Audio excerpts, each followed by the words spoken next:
Hello, my name is Marcus. I'm the compiler of a collection of therapy quotes entitled 1001 Windmills of the Mind, a collection of advanced self-help quotes taken from what's often called the psychodynamic or the psychoanalytic perspective, which long ago, as I understand it, was referred to by some, or perhaps many, as philosophical medicine or narrative medicine. Nowadays, shadow work or depth psychology or analytic psychology, which takes as its basic premise that the past experience that the baby has with the mother, the interpersonal, the relationship, okay, is recorded by the baby in what's called implicit memory, procedural memory, the mysterious link between the experience and somewhere in the system, in the brain, neural circuits are laid down, human connections lead to neural connections. The interpersonal leads to the intrapsychic, leading to an internal working model. Okay, some kind of schemata, imprint, blueprint, working model like that. Sometimes a traumatic script, and then through this script or lens or imprint or stencil, theory is we see our days, like we go through life, but we see things through that stencil that we created, because that stencil is the understanding of ourselves, the mother being the world, the first world, where the baby is the mother. So his understanding of the world is the mother. So he has some kind of deep impression of the world, the mother, and he goes by that. That's the theory. Now, another key theory here is if the mother does meet the baby's needs, and everything goes okay in development. Okay, so baby goes through what's called a developmental process. So a level of safety, mirroring, little improv by the mother's support and all that. So if that takes place, the conclusion is the child will be able to soothe himself, accept himself if the mother did those things for him.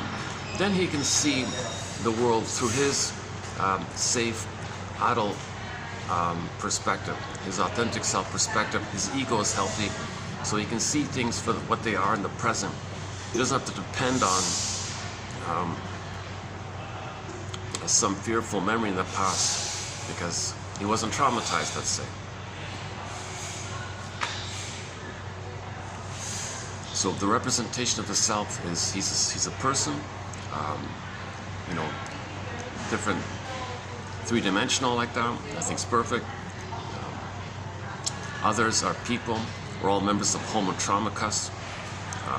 Everyone loves and cries for love. We're all one family, earth family, human family. And our natural state is Freud and Freude, mutuality, cooperation, and you have feelings, others have feelings, empathy for self, empathy for others, understanding for self, understanding for others. People are people, you're a person, he's a person. So there's a kind of a person-to-person mutual kind of sense like that. And that's the natural, healthy kind of thing. So if the child does get his needs met, he ends up with basically, I'm okay, you're okay. Mutuality. So in the mutuality, you're not transferring exaggerated fears from the past, trying to resolve the past, seeing the present as the past, and in the past, trauma took place, and when the trauma took place, baby felt shame, mother was aggressive, and you're transferring that to the present. You're distorting the situation in the present because you're seeing the present through the lens of the past if there's a traumatic script. So you don't want to be bogged down by seeing every day through the past, in particular when the past is so traumatic and fearful. Then you're never really enjoying the present if you always gotta have this unresolved, unfinished business with the mother. This unprocessed trauma, unmourned losses. I was waiting for that coffee machine. That's one of the loudest coffee machines. It's actually louder than my voice, right? Just wait a minute here. Yeah, I'm waiting for the blue room to be available. There's a meeting going on. I'm in the open restaurant kind of area, and there's people behind me there, so I'm kind of limited. It's Friday afternoon kind of thing. Hold a sec. I want to, by the way, this is part 3 of 3115. So in parts 1 and 2, I did sort of an overview of some of the core points that we cover here, and I did a preview of some upcoming quotes on closet narcissism. But I never got a chance to run through today's quotes below 3115, so that's what I want to mainly focus on here. It's a light load, just a couple of quotes, or some older quotes, but they're pretty solid, I think. Okay. So, yeah, so part 1, I was in the park, 20 minutes in, woof, downpour, it just suddenly rained. So I stopped it there. I continued in part 2 yesterday, so I finished it yesterday, part 2. And then it got dark, so, oh geez, okay, well, let's do part 3. So 3 parts, 3 different locations. But you know, yesterday I would say the preview we did on the work of Masterson and closet narcissism. We talked about narcissism in part 2. If you want a little bit of a theory on narcissism, check out part 2 here, sort of in the second half like that, after the musical break. So just, yeah, I'm not giving a very strong opening here. Let's just cut to the chase here.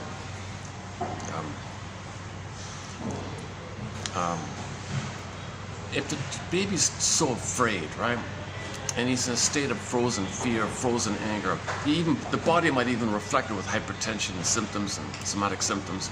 If the baby's sort of stunned in a fear mode, he's going through life in a fear mode.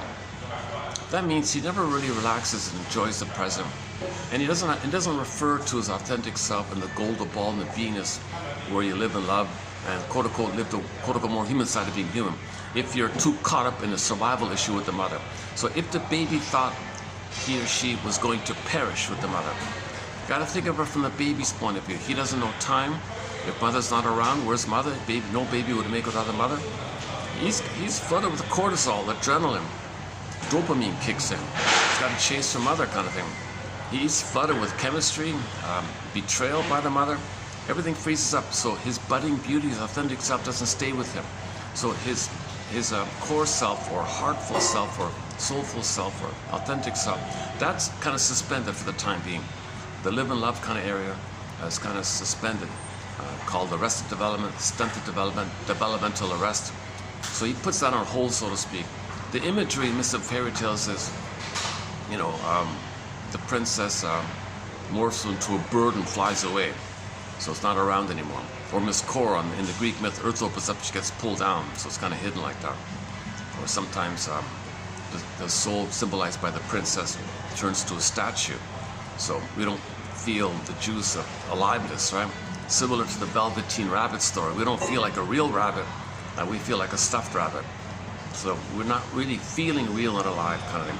So that's like the exiling or suspending or putting on hold the development of the authentic self called the beingness, the embodiment, the ensoulment. I feel the Ephraim, your authentic self, your real self, your true self. The golden ball is there. A wide range of feelings are going to be there. Needed feelings, appropriate feelings, aliveness of feelings, like that. See, if that's all frozen, if the golden ball goes down the well, another one, the golden ball goes down the well, then the feelings, now you don't have like a functioning feeling system. Okay, with trauma, you end up with just a stress response. That's a dysfunctional feeling system. If all you have is the stress response, fear, anger, shame, disgust, like that, if all you have are like survival kind of things. So in the Disney film, you know, anger and fear were at the console mainly. Distaste, and you got shame and ennui and envy and, you know, those kind of negative kind of all those negative kind of characters, sarcasm. That's just variations on the anger. Anger is an SOS for love. SOS for love. Okay, fear, anger, and the various forms it takes. And of course, shame, guilt, and pain, and tension, anxiety, fear. That's all related to the needs not being met. So that's a dysfunctional feeling system. That's such a narrow range of feelings, a limited spectrum of feelings, just based on the survival area. Okay, just based on the fear of mother, mother not meeting your needs and you think it'd be a goner, or the anger as an SOS to try to persuade your mother to love you, to pick up the signal that you're afraid. So if the fear builds up, fear builds up, shame, fear, tension, fear, final pathway, anger. Anger is an SOS. So if the person's functioning mainly from the fear-anger mode, let's say, that's called the dysfunctional feeling system. Okay, because the main feelings, the primary feelings of interest, curiosity, joy, wonderment, okay, and beingness, the ability to make I statements, empathy, a love for self and others, communication with trust, bringing heart to the body in the intimacy area, emotional intimacy. So the broader, deeper, richer, wider range of feelings called the golden ball is on a bit down the well. So now, one way to think about it is either we call it a dysfunctional feeling system, or the feeling self of the person, part of the authentic self, goes flat. So the image is the pin goes on the collar, and then under the collar the emotional body goes flat. So flat affect. The affect is flat. We don't feel real and alive. So we're not really picking up. We're missing life so much because we live to the extent that we come from the feeling self and the golden ball in the wide range. What's that?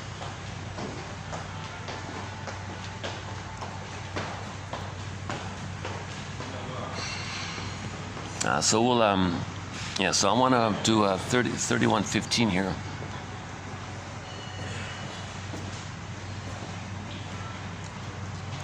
Oh, son of a gun. Oh, the lady with her kid left. And those two guys just took my spot. Oh, son of a gun, I could have had that spot. I didn't even... Oh, now there's going to be two guys here behind me. Oh, jeez, I missed it. Oh, son of a gun. Ah.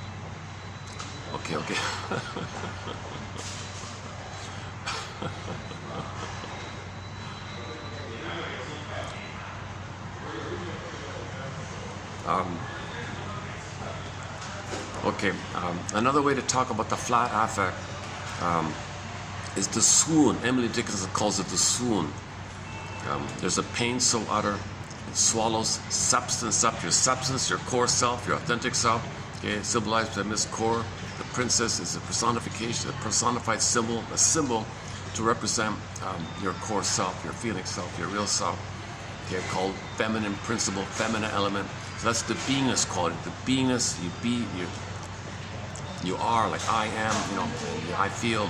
So that's kind of like pushed down. Earth opens up, crack in the earth, a chasm in the earth, a gap in the earth, and in that gap, okay, this core got pulled down into the deep in the unconscious. Now the image of the gap on the earth also refers to the gap between what the baby needed and what the baby got. That gap, that chasm between what the baby needed, the trust with the mother failed him, like a huge gap like that, then the soul gets pulled down like that. Okay, that's, there's a pain so, and there's a pain so utter. I mean, imagine, your feeling self can't be with you. You're afraid to live and love and be in the present. You got to spend your whole life with the frozen, kind of like with PTSD your whole life. Who wants to live with PTSD their whole life? Like from a developmental trauma. So it's a sad, poor life. It's an emotional. The Twilight Zone has an episode entitled "One Life Furnished an Early Emotional Poverty." The guy had PTSD. This is kind of poor. Like you can't relax and enjoy anything. You're always in chase mode. You can't see when there's trauma, there's dopamine. Dopamine is chase for mother, but you're not in the nursery. So you look for symbols of mother. So you chase for the hope for mother, because the hope gives you some positive chemistry to push back the pain you're feeling from the trauma. Okay, the pain comes up, chase for hope, positive feelings, push back the painful feelings. Painful feelings come up, chase.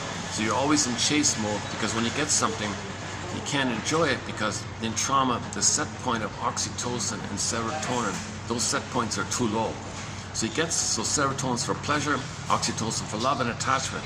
So let's say you find somebody, you don't love them because the oxytocin's too low. So, and the fear comes up, you gotta chase again.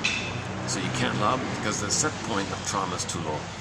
You get a possession, you buy some nice thing or something, just for a moment, but you can't fully enjoy it. So this is the people who go to nice places, take a selfie, and let's go next. They can't enjoy something because the serotonin is too low. So in trauma, those regular chemistry feelings of serotonin, oxytocin, the set points are too low. Janoff's take on repetition compulsion due to trauma is that when you repeat the past and the present, you're hoping to correct the set points. But the present isn't a past, but that part of the brain is no time.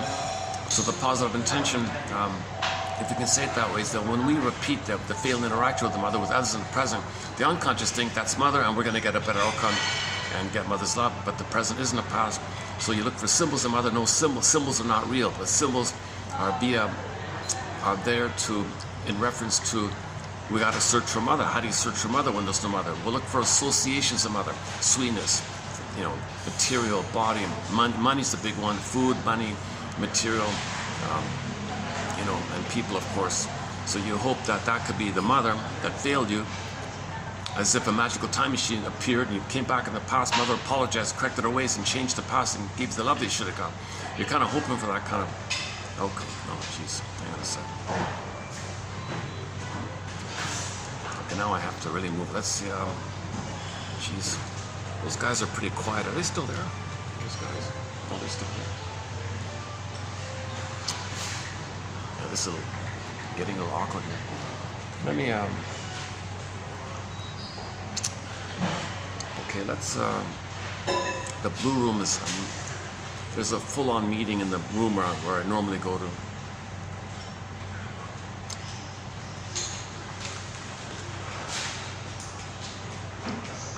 Okay, it's really noisy if I do it outside, but it looks like I have no choice. Okay, let's take it outside.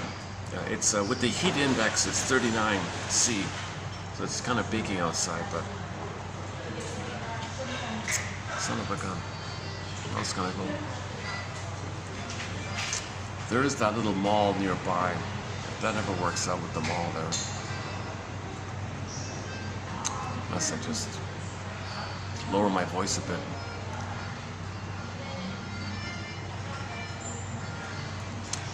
What the hell? Okay, let's go to the sauna. So let's take it outside. It's really noisy outside, but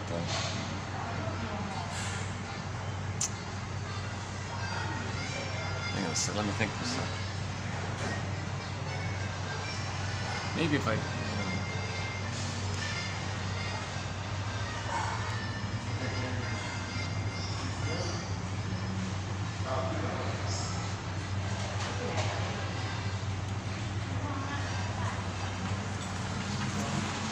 Okay, let me just lower my voice so I don't affect the people just in front of me there. Hopefully you can still hear me.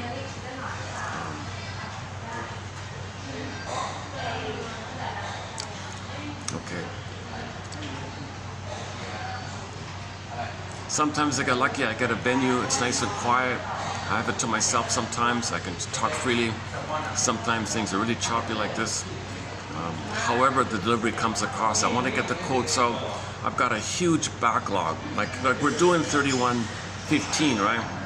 But yesterday I was doing a preview of 31:70 something. So I'm already in the 31:70s. So I'm like 60 pages behind. Is that right? I'm like, well, I've got like over 50 pages backlog, so I want to catch up here. So I want to keep posting so I can catch up. These are really good quotes all around. Hard to find quotes. And, a lot of books are getting removed and they're not unavailable. I got to be a member. I'm withdrawn. And jeepers Christ. Even Masterson's books are not even. Some of Masterson's books never got digitized. Some of them you can't find. Not all of Bergler's books have been posted.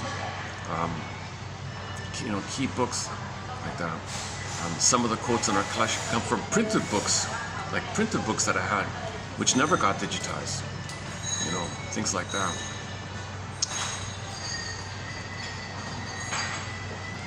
I feel like I'm saving some really key insights, from authors from the past 100 years.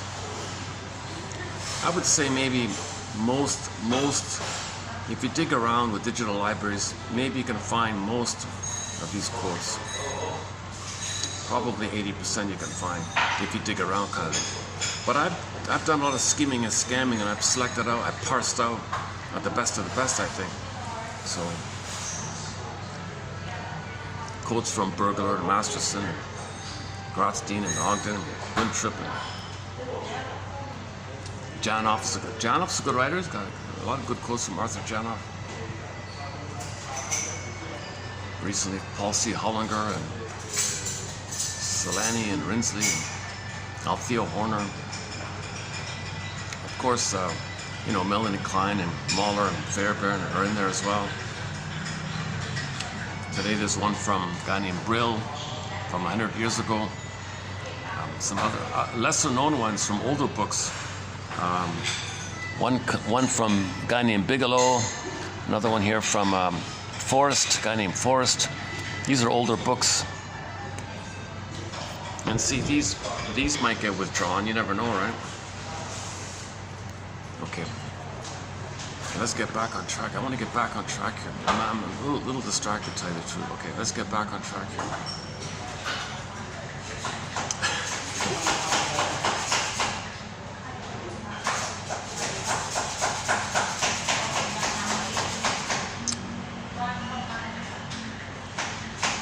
Okay, so we were talking about the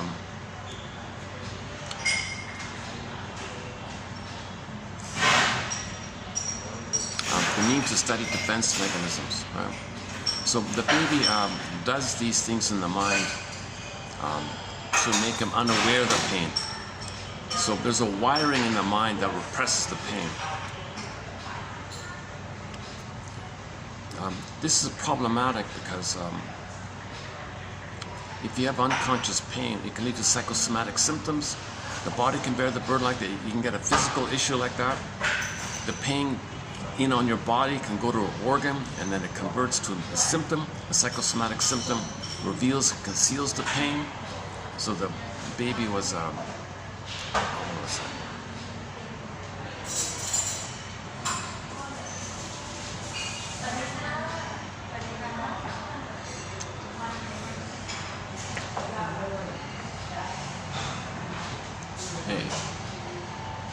you need to tell me. No, they can't use. No, they're gonna get kicked out. They can't use that section. Oh yeah. Here comes the kick out. A couple just walked in the area that they, I guess, can't use.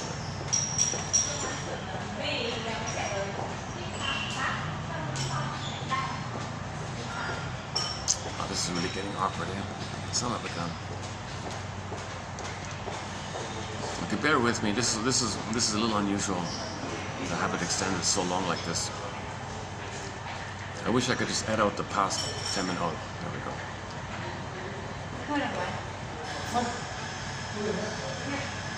No, they got the boot. Yeah, I knew it.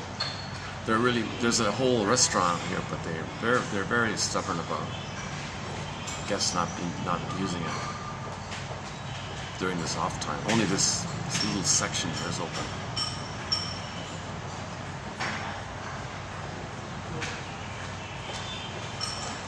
They prepare for the dinner buffet in there, the main dinner buffet.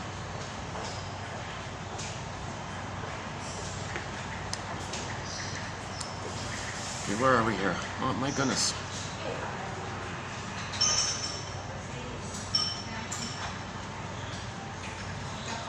We were also talking about the dysfunctional feeling system, right? So in the Disney film, when you see in the first one, 10 years ago, or 11 years ago. No, 10 years ago, right? 2015, Inside Out 1 appeared, right? And then when joy and sadness representing the feeling self, the functional feeling self, joy is the main one. Joy is the wide range of living and loving and interest and curiosity, the joy, the sweet, inexhaustible fullness of being. Joy comes from the being. See, when joy got zooped away, the beingness, that's because the beingness can't be there. And the associated emotion is joy. And sadness is necessary to admit a loss, and there's got to be an I there. felt the loss. So you need sadness to admit losses. So again, the I can't be there, so there won't be mourning. So joy and sadness got zooped away. That's the functional range of the feeling self. Okay, joy and sadness like that. Okay, now with joy you got curiosity, interest, and sadness, of course, is needed for the healthy response to loss. You got to feel sad to admit a loss. Now, when joy and sadness are missing, okay, right off the bat, that's like the golden ball going down the well, or the princess flying away. Similar idea. Now you go back to the survival brain, okay, the crocodile brain, right? I'm calling it the iguana brain. So the part of the brain that's related to the visceral sensations of survival, right? The amygdala, the spine, the tip of the spine, this old archaic original part of the brain that's related to survival, right? Automatic nervous system, the stress response, fear and anger. So fear and anger came to the console, and they also included disgust, like a physiological thing for your safety. So they had mainly fear and anger ran the console, and disgust was there. In the retake, Inside Out 2, which came out last year, 2024 of June, same idea. Joy and sadness got zooped away, and at the console, you had mainly anxiety from the old fear. So anxiety was for the fear. Okay, the envy. Okay, that's kind of like for the hate idea, like an extension of the hate. Envy, hatred of the good. Embarrassment was for sort of like for the shame side. So you got shame, embarrassment, envy, hate, fear, anxiety. Pathological nostalgia, because the sadness couldn't be there, but they only showed her as, she only made a cameo appearance, the nostalgia one. What's the other one? I'm missing something, right? It was mainly, ennui, oh boy, man, oh man, ennui is the interest was so depleted for the child. He developed ennui, can't enjoy anything, so ennui was there. So anxiety sort of ran the console because mainly fear. It was mainly anxiety for fear and ennui and envy for anger and sarcasm. So that's a very dysfunctional feeling system to only operate at a visceral sensation of the stress response. You're supposed to live in love. Why do you think your whole life is a battle? The battle with your mother, you transfer onto the world and you think the world's like a jungle all the time. So people who constantly have slogans in terms of jungle mentality, either or, me or you, this kind of, this is a transference of the battle that the baby felt with the mother. He was going to be a goner. Okay? So this kind of survival issue that the baby felt with the mother, never got to safety, never got love, never got serotonin, oxytocin, never got the proper set point to live in love and have the golden ball and the adult self and the reasonable mind, the feeling self and the love self and the creative, they're only in that kind of place. So one clue to the dysfunctional feeling system is the person only thinks in terms of fear and anger. Fear, anger, envy, spite, vindictive, schadenfreude, greed. They only think in those kind of terms, right? That's a clue that the feeling self, that's a dysfunctional feeling system. Right? If there's lack of empathy for others, lack of care for others, lack of ability to make I statements, lack of ability to apologize, make repair, regular human kind of thing to do, ethics, morality, virtue, that's all missing. You're just thinking in survival mentality. So there's entitlement, and who cares about you? This whole tiresome slogans of that area. So that's the survival brain, right? So that's a dysfunctional feeling system to only come from the stress response, right? The stress response. What about the golden ball? We live to the extent that we come from the feeling self. The golden ball area represents the feeling self. Okay, so in trauma, the golden ball goes down the well, Miss Cord gets pulled down, okay, joy and sadness get zooped away, the princess morphs into a bird and flies away, or morphs into a fox or a deer and runs away. The soul can turn to stone, like Echo becomes a statue. Okay, the rabbit, instead of the velveteen rabbit, the stuffed feeling, stuffed cat. You don't feel real and alive if you feel like a stuffed rabbit kind of thing,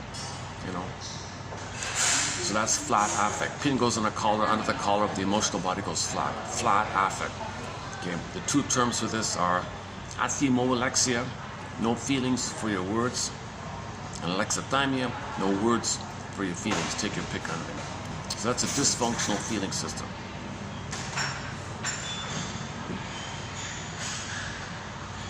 We're meant to have a functional feeling system. See, in regular development, you have a functional feeling system. I'm the only one talking around here. Son of a gun. Let's see if we get lucky now.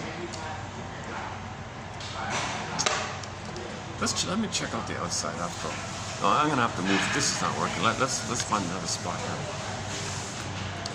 Okay, I guess I'll have to do it in here. Give me a second. I guess I'll have to do this in the heat. Give me a second. Okay, stay tuned. I want to finally. I don't. This might end up being a four-parter. Eh? My goodness. Yeah, let's forget it. Okay, let's grab the coffee. Let's just.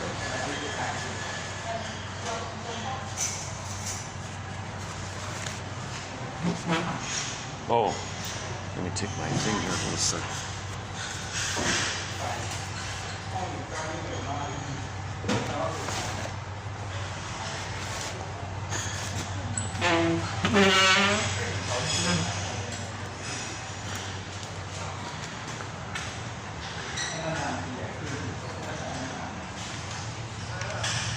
Oh Jesus, somebody's purse is there. Oh my goodness. What the hell?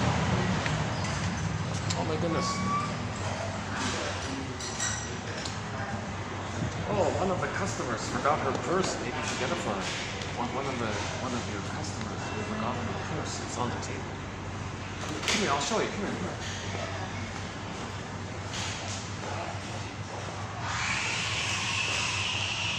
See, there's a purse there. Oh. Maybe you should save it for her.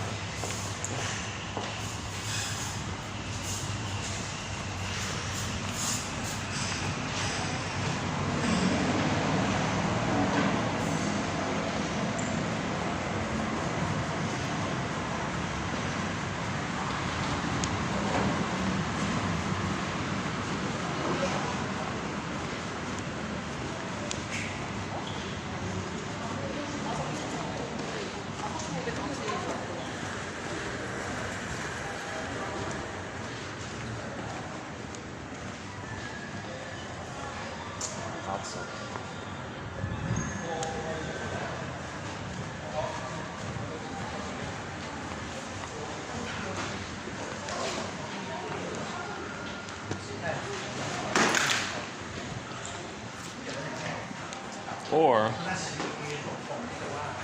I've never done it here. Oh, Jesus. Forget it. All right.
Can you hear me?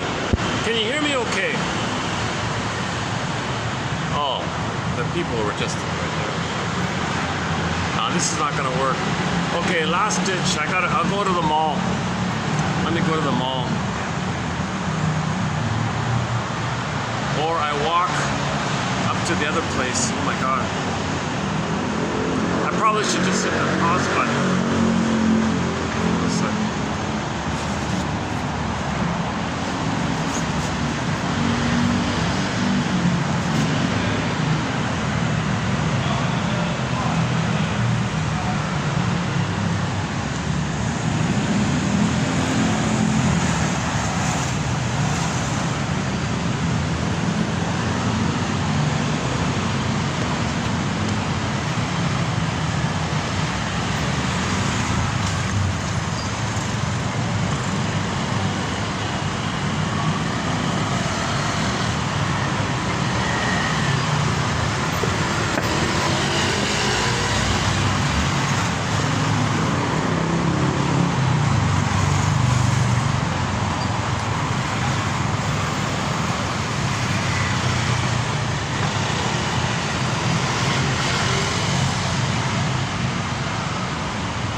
son of a gun.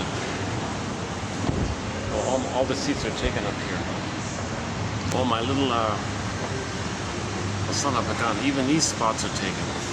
Man, oh man. This is one of these days when you have it like this, eh? Unless I can,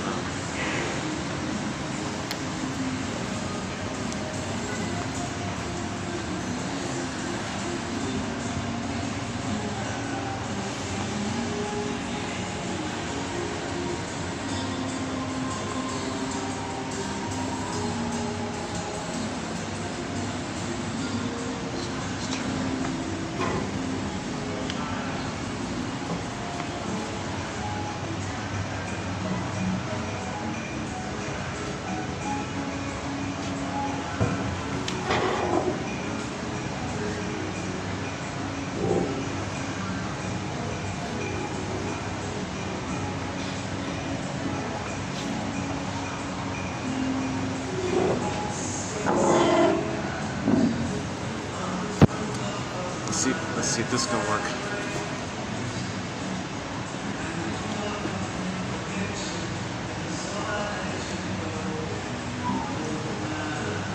So once again, oh Jesus, oh, there's a huge jumbo screen flashing right in front of me here. One of these,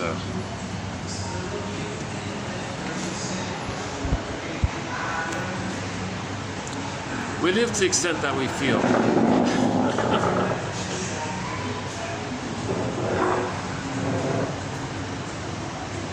Privacy issue here.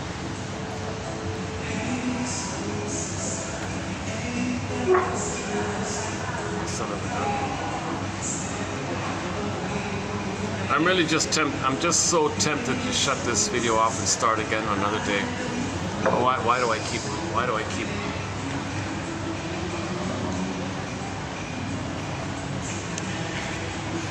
okay, yeah. We live to the extent that we feel. Think about that phrase. That's an interesting phrase, I think. To what extent are we coming from our feeling self? If it's very minimal,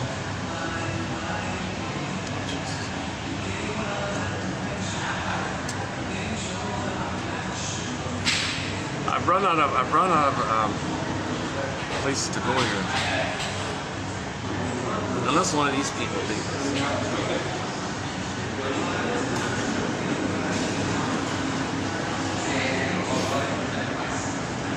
Maybe I'll just do it walking then.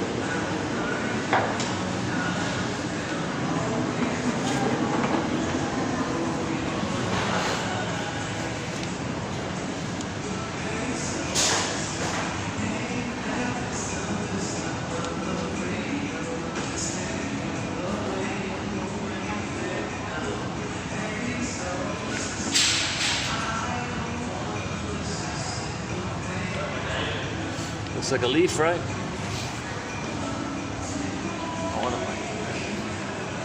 Oh, what about here? Okay. Let's try this then. Here's the elevator now. Okay.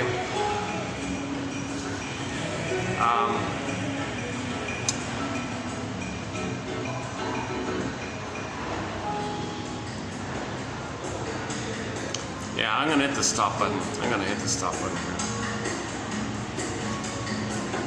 This is like 20 minutes of stumbling and fumbling just to get things going here. You know, like, I sat at the one spot and the guy just charged on me. Like, you can't sit here. Oh my God, I was already standing up and leaving him. So he was, it's a nice hotel, that spot over there. They got really hyper, they're very hyper with their rules and very sensitive about things. Let's see.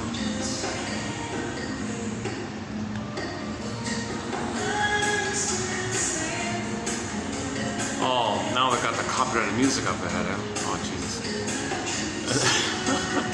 You know, all things considering, I've had a string of good luck. I've had a really good run of excellent videos recently. So it's bound to happen. I'm going to have a choppy one. So let me just do this. Let's just go to the quotes here. Let's start with the second one here.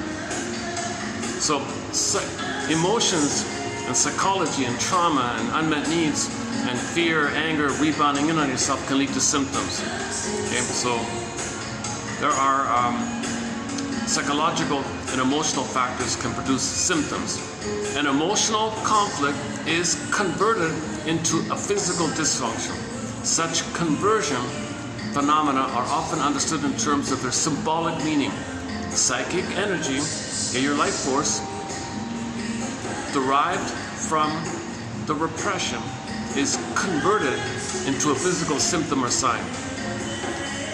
So it's like a conversion, right? Like something converts, right?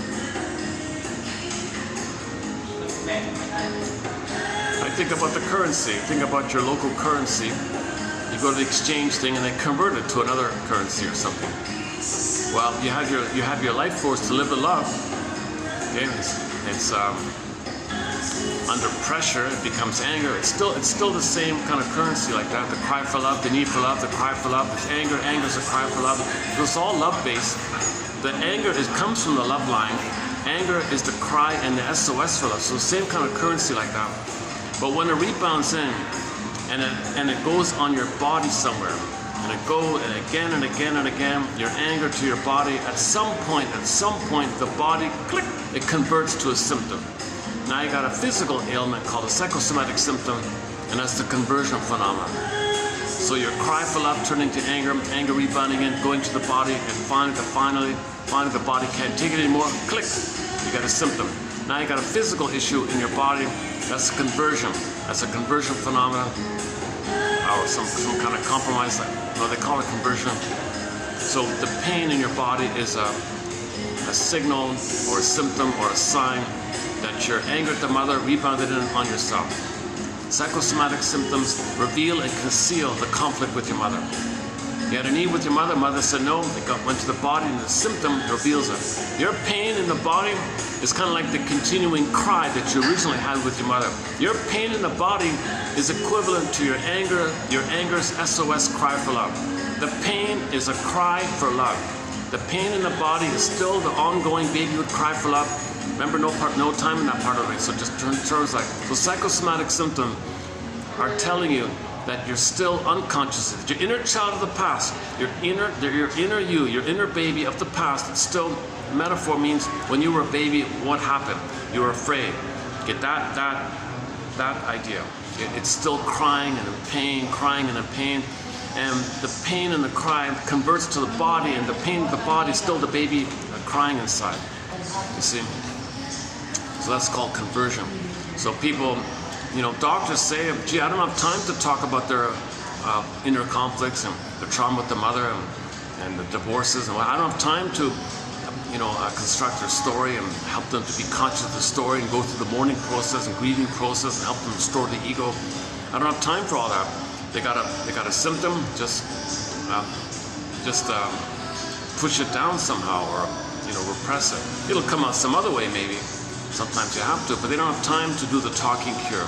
They don't have time to do the talking cure. So doctors say, geez, I know it's psychological 90%, 99% of the time. I know it's emotional, psychological. I don't have time to deal with this. The person's in pain now. He wants out of the pain. So symptom relief. All they do is symptom relief. They don't cure the problem that caused the symptom. They don't address the deeper issue that caused the symptom. They just want to give you some kind of numbing or some kind of distracting or some kind of way to get relief from the pain of the symptom. But the symptom's still there. The symptom might detour like whack-a-mole kind of. It might just pop around some other way. So you're just delaying it kind of thing. Now nowadays, more and more, apparently there's a trend now. More and more doctors are saying, I get it now. It's just as important or even more important to ask the client to tell me about his story. Tell me your story. Tell me about your family, what happened. Let me hear your story. Let me understand what you went through as a child and your unborn losses. And if I know that helps me even more than knowing about the details about the pain of your about your symptom. Yes, tell me about your symptom, but also tell me about your story. And doctors are kind of trying to include the felt sense of the emotional causes of it. But again, they don't have time, but some try to have time for it. So Johnny Sarno talks a lot about that. Ms. Capex talks about it. Of course, Mr. Franz Alexander is sort of the main one. Sarno is a big, yeah, I mentioned Sarno.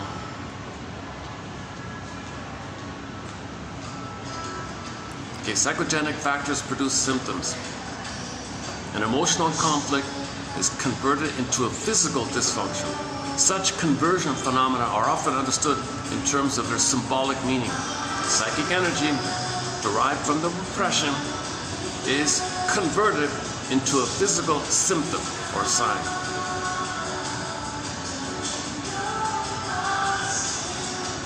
The next one here from Mr. Brill. This is like 1920 something, this one here.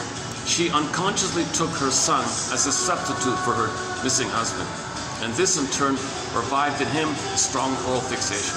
Okay, so one woman was divorced, and she turned to the son and partnerified him, parentified him, turned to the son as a substitute for the husband. That son didn't get his needs met because he's too busy taking care of the mother. He didn't get his needs met. One of life's little switches. Mother's supposed to take care of the child, but mother says, I can't take care of you. Why don't you be a parent, take care of me? The child tries his best. He ends up with the oral fixation because his needs were not met. He's fixated in the oral phase. The oral phase means not just, it means it's a broad term about what everything that the baby needed in the first months of life. So oral fixations are often not just smoking and drinking and gambling and promiscuity. It's also an attitudinal kind of thing, like a demand for everything, or a feeling of that the world owes them a living. The world is the breast mother. The breast mother should nurse him. Well, transfer the missing breast to the world and wants to extract supply, narcissistic supply from the world. It's considered like an oral fixation. It's such a greedy entitlement that the world owes you living. That's another one like that. The one girl was dating a fellow. She said if the fellow doesn't give her everything, then click, he gives her nothing. She expected everything and didn't have to give back. She thought that allowing him to take care of her and feed her was her gift to him. Very narcissistic, entitled kind of thing like that. It's called the arrogant, entitled sub-style of narcissism. Usually, now let's talk a little more about the cause. So here's a little nuance about this oral fixation issue. Okay, assuming, untruthfully, that the nourishment in the bottle is not. The baby needs mother's warmth and skin-to-skin loving gaze, mirroring interaction.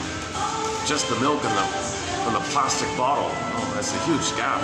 Yes, he stays physically alive, but he's emotionally starving. He's a love hunger, attachment hunger. He's starving inside, love starved. Yes, he's physically okay. He physically survives the milk, but he's missing everything else. Assuming untruthfully that the nourishment in the bottle is as good as mother's milk, which is not, the powder stuff, there's no comparison between the chemistry and the sugar and the powdered stuff. This synthetic milk or this chemical thing, the sugar thing, a lot of sugar in that stuff, by the way, apparently. There are things the nursing bottle cannot supply. It cannot supply warmth and love in any sort of human relationship.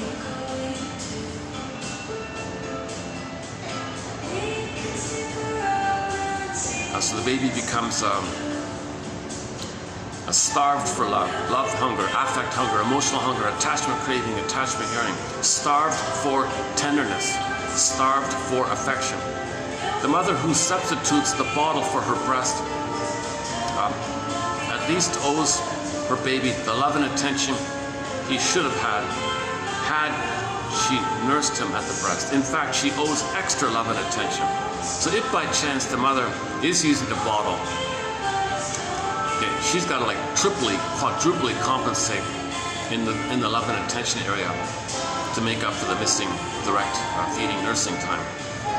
She probably can't. If she's got the attitude that it's okay to give the plastic bottle, the baby's being deprived immensely. So he'll end up with the oral fixation, these kids. Even if she does breastfeed, if she's doing it in the wrong angle and it's frustrating, and the baby's biting and things it's complicated like that, the child still can end up with the oral fixation, frozen at that place.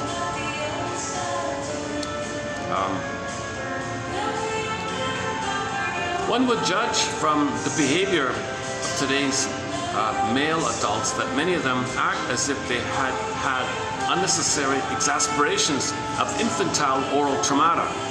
They still reach for the unattainable and threatening breast.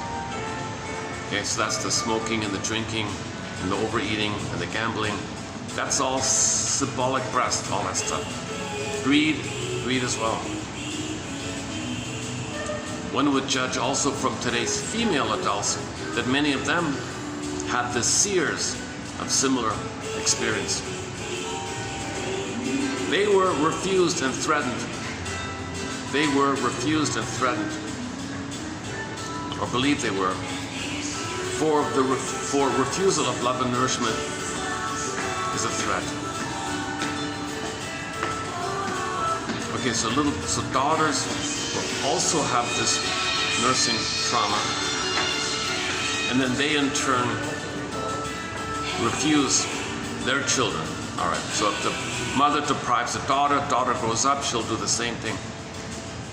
If the playing of this role is not always tragic, it's certainly not comic, particularly for the young woman whose normal and average physical equipment does not include the flaring breasts, which are today's ideal attributes.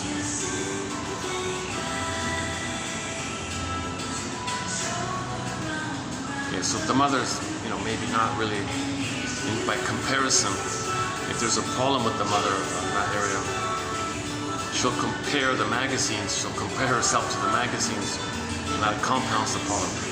She is not consciously inadequate. She is not only consciously inadequate compared with the overdeveloped type, but her sense of feminine inferiority is mightily reinforced thereby.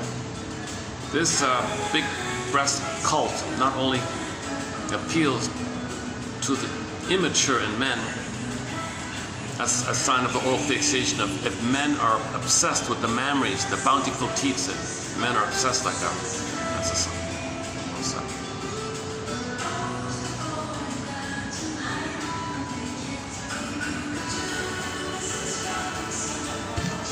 Oh, that's going to be copyrighted. How about that? Melody copyrighted. Oh, the Partridge Family did an episode about this song.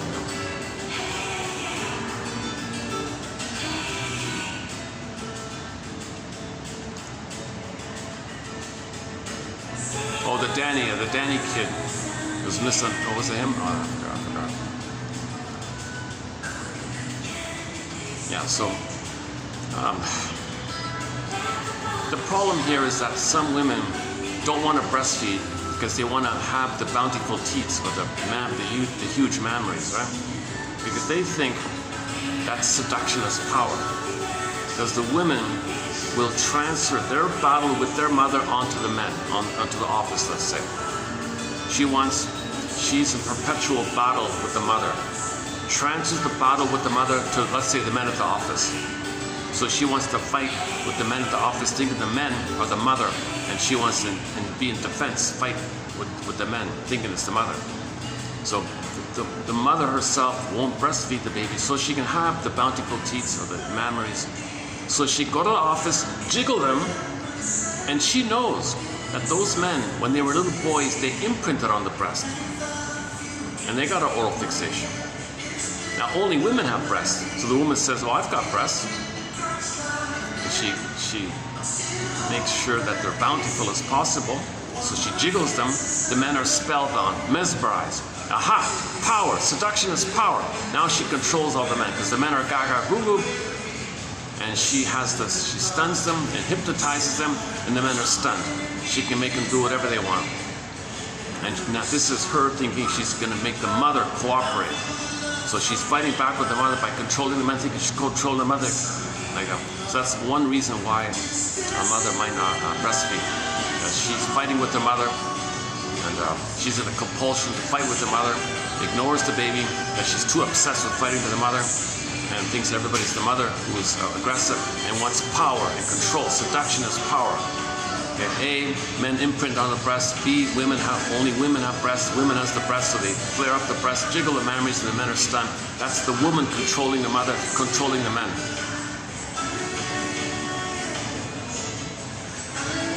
So that kid is deprived, obviously, and that kid will grow up with the oral fixation.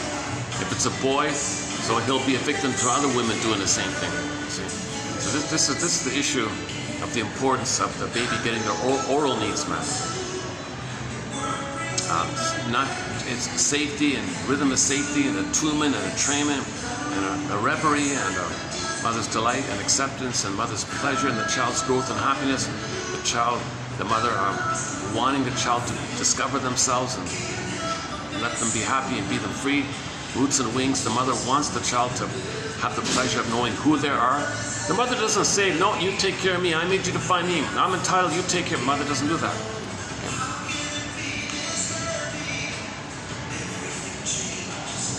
How can we bring up children to maturity or achieve satisfactory standards of maturity ourselves if we subscribe to a cult that centers sex interest at the point of arrested development?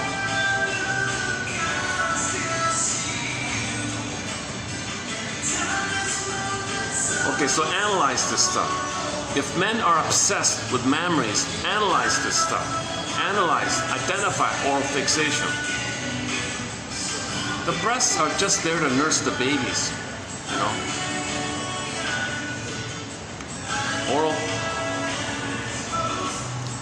Oral fixation, which includes fixation on the breast, is immature. It is not healthy to halt our emotional growth at this early level. A situation where the immature woman is the ideal.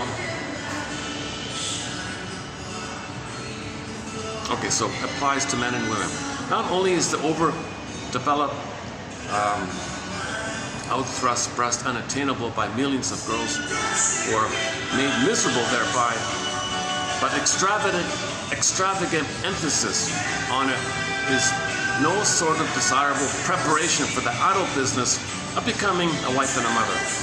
If strutting across the Hollywood set or parading ahead of a brass band is the thing in life most greatly to be desired, that is what our young women will seek to prepare for, not for further adult activities. Okay, so women are taught just look sexy. They forget about being a mother and a wife and a friend and a companion. Just look sexy. That's all they think, right? A woman is a complete person. A woman is a human being, a complete human being, not just somebody with these accessories, not merely a pair of accessories, however attractive the accessories may be. The focus on breasts is a regression to an oral level.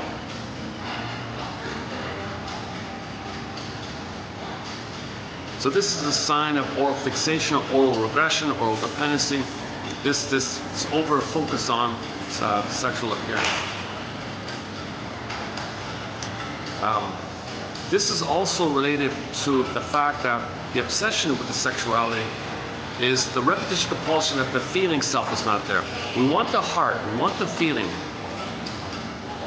but that's self-activation. When you self-activate, okay, there's fear around it, so it shuts down. So you're repeating it. You want your heart to come back, but you repeat the disappointment. So the sexuality is the repetition compulsion of the attempt to feel love, but the memory of the fear, so it shuts down.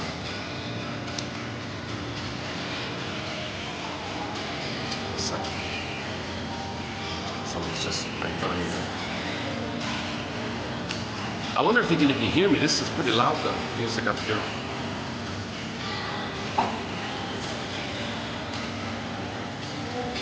Okay, oral fixation occurs as a result of chronic narcissistic injury. Pervasive narcissistic need and entitlement deprivation is associated with the character structure and lifestyle which is orally overdetermined. The narcissistically injured individual must unendingly take from others. Okay, so this is the greed, gotta take, I'm entitled, give me, right? At the same time, these individuals are unable to give anything emotionally or interpersonally in return. So lack of mutuality, lack of seeing you as a personal feeling. They don't care about your feeling. They don't have empathy for you. They don't care. They think everybody's symbolic breast. Just feed them. Go to yesterday's one. Yeah, go to part 2 on the narcissism.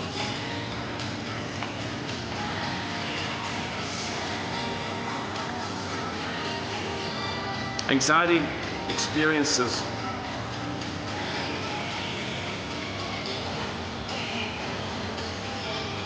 wow, that's the slowest elevator. Oh my God, this elevator is only what three levels, and it takes like almost 5 minutes to get it moving. Wow. All right.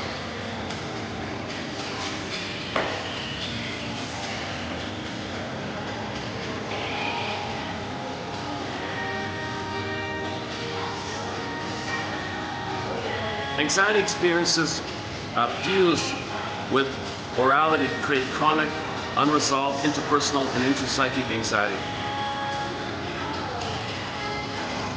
The primitive learning and neurological programming specific to disturbed mother-infant orality facilitates oral fixation and an overdetermined utilization of oral mechanisms to avoid anxiety. For example, for the alcoholic, alcoholism is oral fixation, okay? For the alcoholic, alcohol is the symbolic equivalent of the quote, good mother's milk. So when real needs are not met, you look for symbols. The stimulating fluid of alcohol is symbolic of the stimulating breast milk. It's just symbolic. We're not saying it's equal. We're just saying it's symbolic. Symbolic. Symbols are not real. It's not. Alcohol is not the breast milk, but it's just some mirage or some kind of association or some kind of remembrance or something to remind you of what was missing. Because you're trying to find the real need, but you can't get the real need. You can't go back in a time machine and get fed properly, but you got to search for that. So you only look for a symbol of it. Alcohol is a symbol, but that's what it means. And that leads to the addiction because you become dependent on it to push back the pain. For the alcoholic, alcohol is the symbolic equivalent of the quote, good mother's milk. Narcissistic need and entitlement deprivation symbolically and sometimes concretely involves. My mind is back at that hotel. My goodness. Okay, never mind. I shouldn't have gone out today. I really should have just stayed in today. My goodness. I had a pretty good video yesterday. Yesterday was okay. A little choppy. It was okay. Fridays funny. Fridays and Saturdays are the hardest days to do videos. Week after week, when I come out on a Friday or Saturday, it's usually choppy like this. But I still.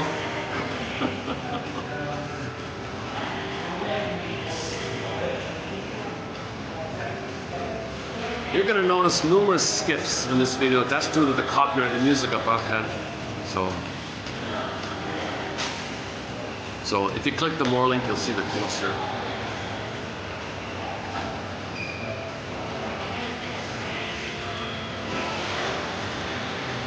A narcissistic need and entitlement deprivation symbolically and sometimes concretely involves a deprivation of the mother's milk, physical contact, and thus the milk. In a broader sense, the mother's breast and milk can be viewed as the symbolic prototypes for subsequent interpersonal and intrapersonal security searches for love. You see?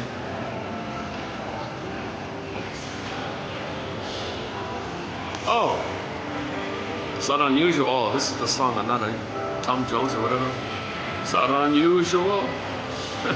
Oh, this will be copyrighted. Melody copyrighted.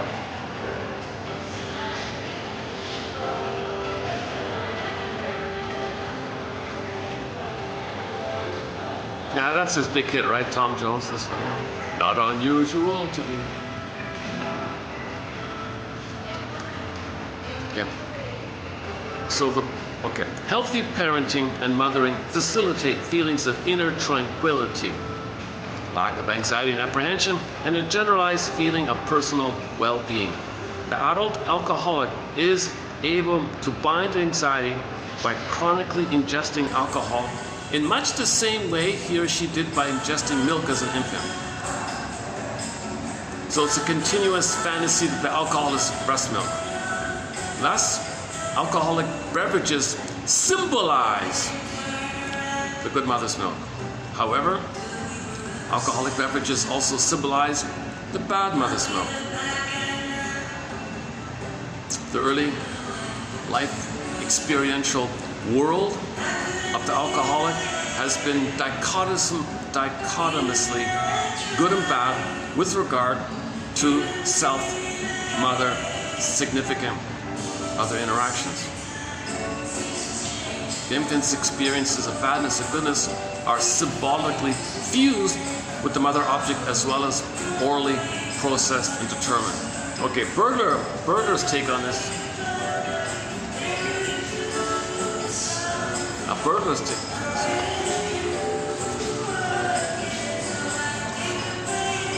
I got this these metal bars up, but there's no cushion on the back here.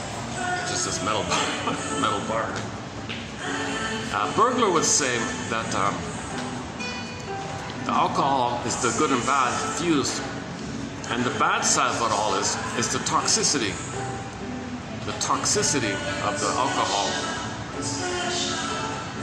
Because the fusion, he thinks he wants to poison the mother. He thinks when he drinks alcohol, he's trying to attack the mother. So he wants the mother, but he attacks the mother. It's like a hell of a hate kind of thing.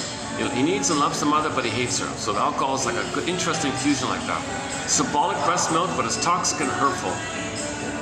So one guy, Berger quoted a guy who said that when he was drinking, the mother saw him and said to him, you know, it really pains me, son, to see you drink alcohol like that. Oh, really? Did you say it really pains you to see me drink alcohol? It hurts you? Yeah, it kind of hurts me. I feel like a pain in me when I see you do that. Oh, really? It hurts you? You feel pain when I drink alcohol? When you see me drink whiskey, it hurts you? It hurts you? That's right, it pains me. I don't know, it pains me. Okay. He doubled it, tripled it. He wanted to hurt her. He thought he was trying to hurt the mother. Because he didn't get mother's love. He's angry at her. He needs her, but he's angry at her. So alcohol is an interesting kind of fusion like that. Similar with the other fixations, smoking and gambling and all the other ones. Well, is it worth posting this video as part 3 with the lengthy interruptions? Was the last 15 minutes okay to keep the video? Well, okay, we got the quotes out. They're interesting quotes. Not many people talk so bluntly and directly like those two guys, Forrest and Bigelow, what's his name, Bigelow or something. So they were really spelling out openly this issue. What's that?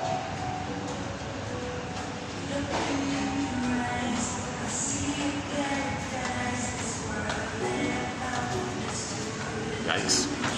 The elevator door opened and some intense character just staring right at me. And the thing's so slow, the doors take forever to close. Kind of gave me the chills a little bit.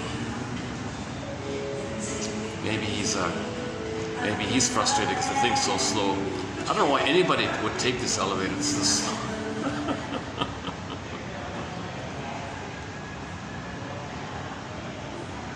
1, 2, 3, 4. It's got 5 levels. Okay, 5 levels.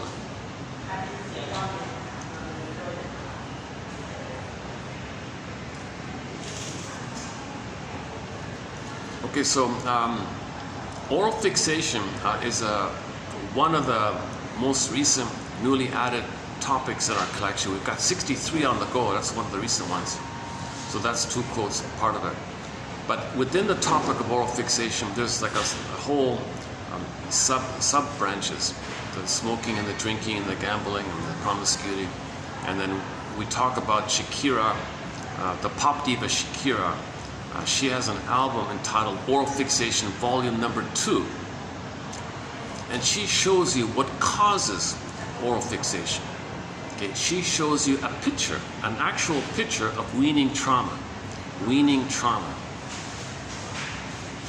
So the metaphor shrinks would use for weaning trauma, or the analogy or metaphor or simile, is that when you have a fruit on a tree and you pluck the fruit prematurely and it's unripe, then it's bitter. It's bitter. Okay. Analogously, if the baby's removed prematurely from the breast, he becomes bitter, angry, oral fixation. Didn't get mother's love like that. So on the front cover, they showed you a baby on the tree, and the mother pulled away the nipple, shown as the apple. The apple in this one was the nipple, the round red nipple. And she pulled it away, said, "Hell yeah." She had this like proud, kind of haughty kind of expression. "Hell with you, baby. I'm gonna do to you what my mother did to me. I'm angry. I'm gonna show up the world. I'm angry. I'm bitter. I'm getting Talionic revenge on my mother. I'm gonna trump," and does it to the baby. But the baby is innocent. But the mother wants to get back at her mother. So she thinks the baby's her mother. I'm gonna deprive you because you deprive me. Baby, you're my mother. I'm gonna pretend you're my mother. I'm gonna deprive you. Hell yeah. She's holding the apple with this proud, victory kind of attitude like that. Poor baby, starving. You see the baby reaching out. "Please, mother, please don't give me weaning trauma. Look, I'm like, I'll be unripe, metaphorically unripe, and like an unripe fruit, I'll be bitter and sour and angry in my life. I'll be bitter like that, and I'll spend my whole life looking for you." Mother, "I don't care," because the mother's so angry what happened. So that poor kid's going to grow up with an oral fixation. You can then go to the second CD cover album called Oral Fixation, spelled with a U, by the singer Kim Mitchell. Not a huge fan or anything, but the cover of the album shows you examples of oral fixations. Okay, number 1, the mammaries. They showed you the bountiful teats. That's at the top of the picture. Okay? Because men might be obsessed with the mammaries. Plus, underneath the mammaries, you got these characters underneath, representing the baby reaching up for the mammaries, but unavailable, inaccessible. So they searched for symbolic of the breast. So one had the wine bottle, one had the cigarette, one used the nails, biting the nails, one was the smoking, one was the drinking, one was the wolf burger, the gulp burger, the junk food burger. One guy was overeating manically, gulping down these hamburgers, if you want to call it that, I don't know. So you got the overeating, smoking, anxiety, nail biting, and the drinking. So those are all examples of oral fixation, because they couldn't access the bountiful teats that were at the top of the photo of the artwork. So that's not a bad album. Those two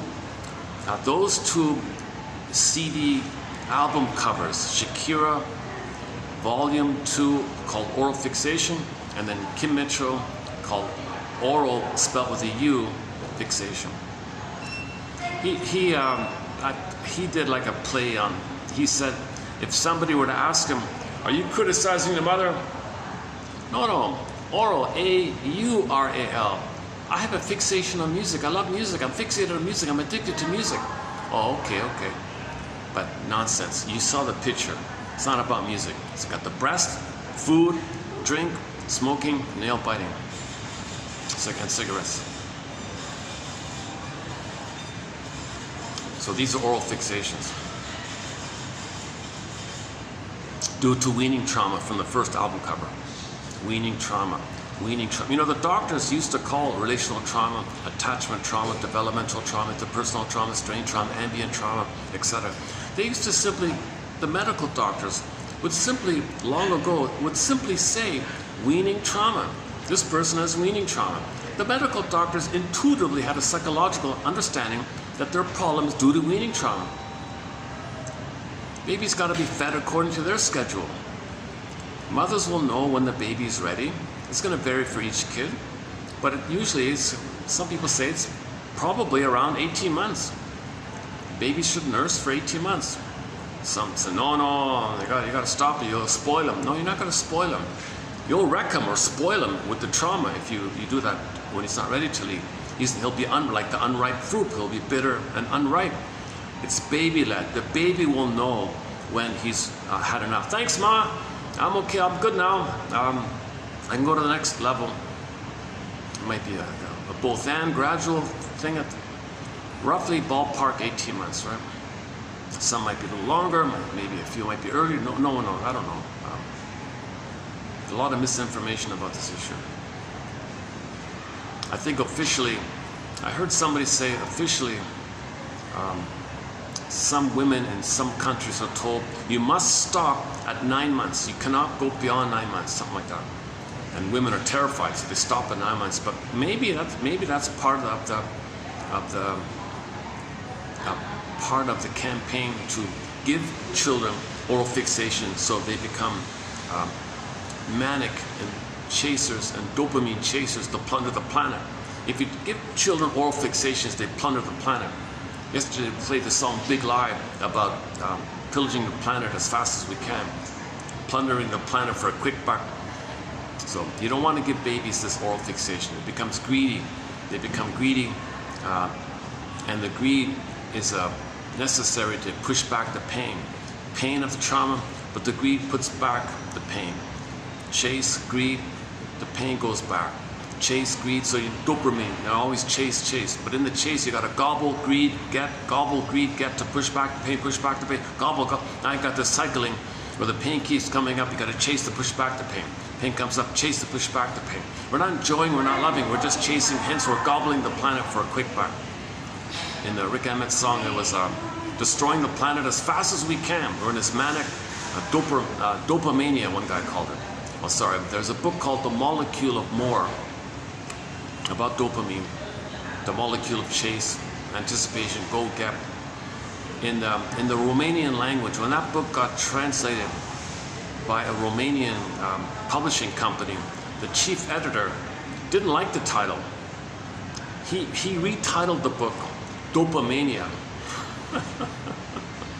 I quite like his version, Dopamania, or Dopamaniacs. Right? So the more trauma, the more stress, the more adrenaline, therefore the more dopamine. Dopamine means to chase for the mother, the panic to chase for the mother. Because we're in stress, fear, stress, anger, fear, stress. Chase, look for safety, look for mother. Why do you want mother? Because if you have mother, then you can develop and have your identity and golden ball and have your beingness. And that we're meant to have our beingness. Oh, there's a slow elevator again. Okay, this person just pressed the elevator.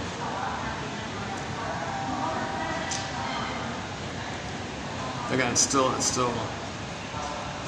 Oh no, okay, now it'll work.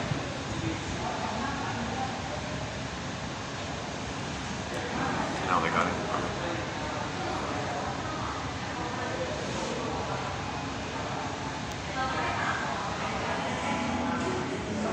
I'm having second thoughts about going to that hotel that I was at earlier. That's the first time they've been a little kind of friendly over there. It's the first time. Usually they've been very friendly. Luckily, I've got some regular spots I go to. Today it was kind of late in the day. Let's see what time is it. It's already 4:10. It's already 4:10 now.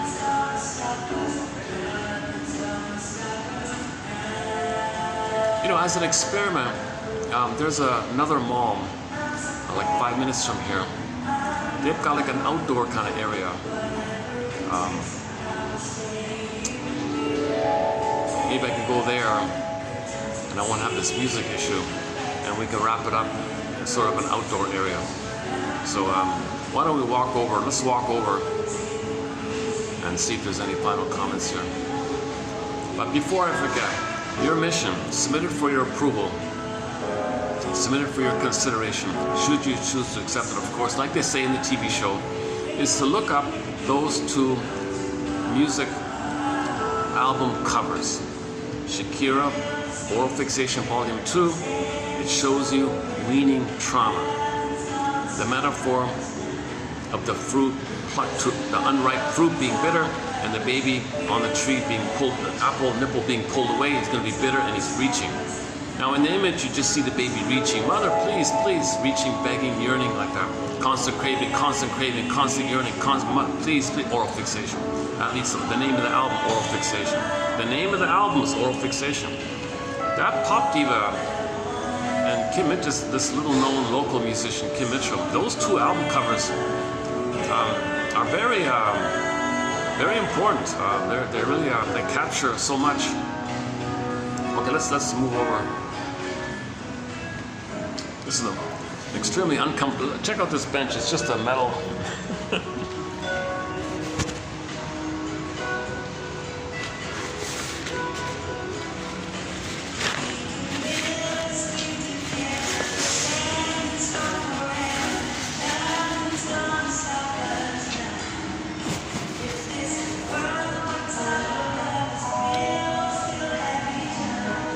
Still recording? Okay.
Haunted Heart.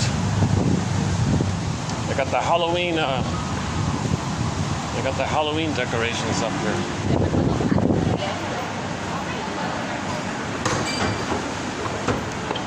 And yesterday we played the song Haunted Heart by the band Alias, a short-lived pop band in the 80s. When we played Haunted Heart.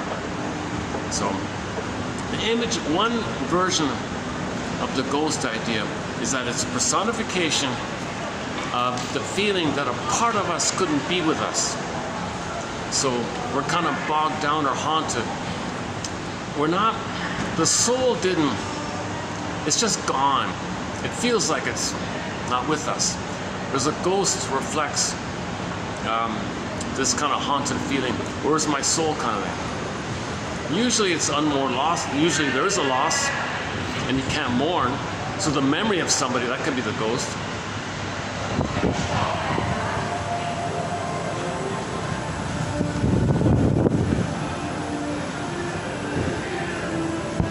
It's funny, this mom, it's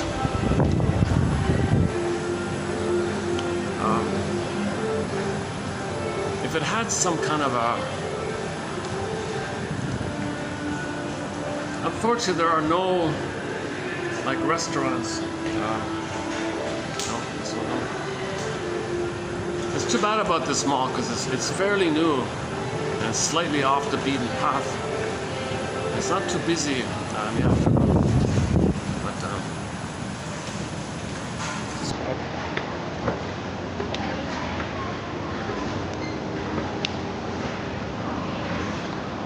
I tried every restaurant here. There's no quiet kind of space. But I noticed they've got this outdoor park. Up there, right?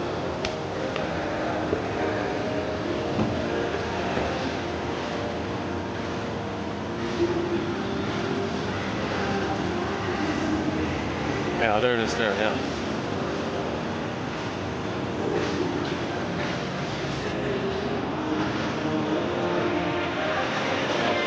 Wrap it up here then.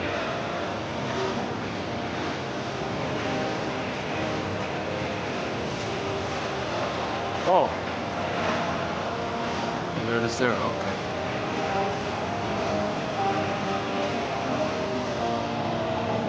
This music's covered. Yesterday I had to trim out some copyrighted music from the overhead music.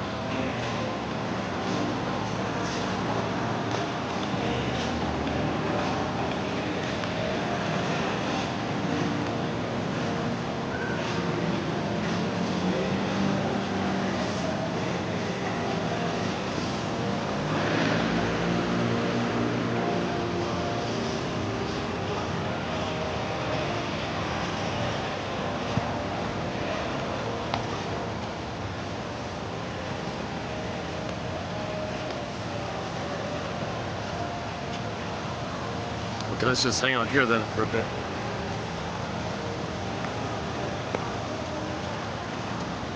Yeah, next time we'll bring the chair. See, I thought about bringing the chair here. Yeah, let me do a test here. Let's say I brought the chair, the folding chair here, and I sat here as if I were in a park.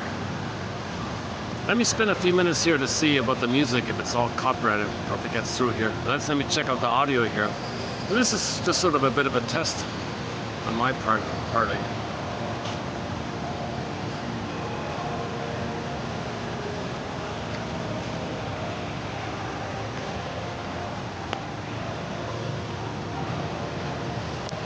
I would say one of the best videos was done very recently, down on the 40th floor with a nice view of the park below.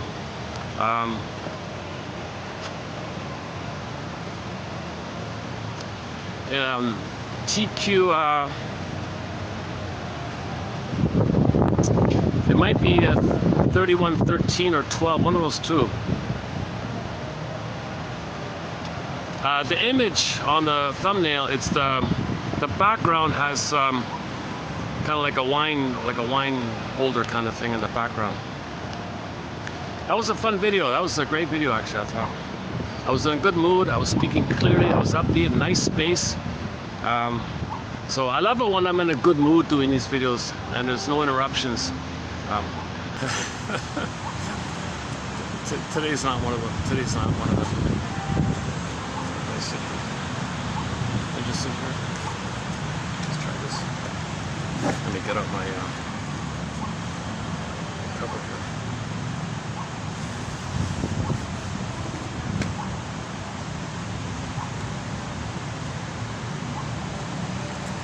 Okay, let's just try this for a bit.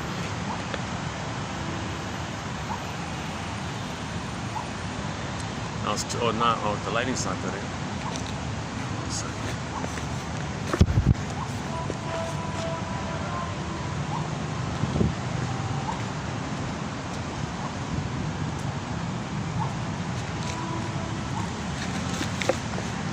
How's the lighting here?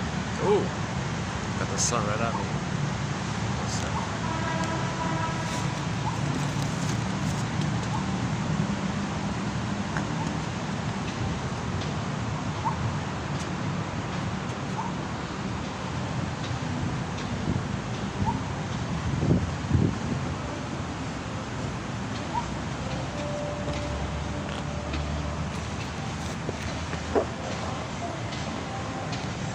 Try this for a bit.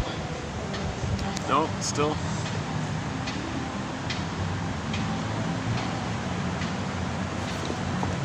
Oh my God.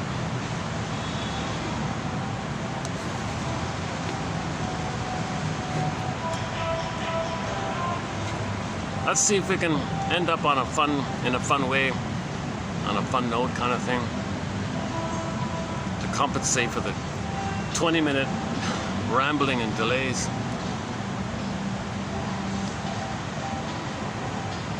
Okay, anyways, we finally got out 3115. The one from Forrest is a Gary Forrest and Mr. Bigelow and Brill. Brill, he's a little famous because he translated a little bit of Freud's work, not too much. And his translation is also not the greatest, but no one has really done a proper translation. Anyways, never mind. 100+ years have passed and everybody's waded through it. And now we've updated things thanks to Karen Horney. Karen Horney really kind of shifted things to clarify things. So her key book is called New Ways in Psychoanalysis, called Karen Horney. And then of course Masterson is going to follow up on us. You got Karen Horney, Masterson. Bergler kind of took a different path, his own kind of path, like that. So now we have object relations theory.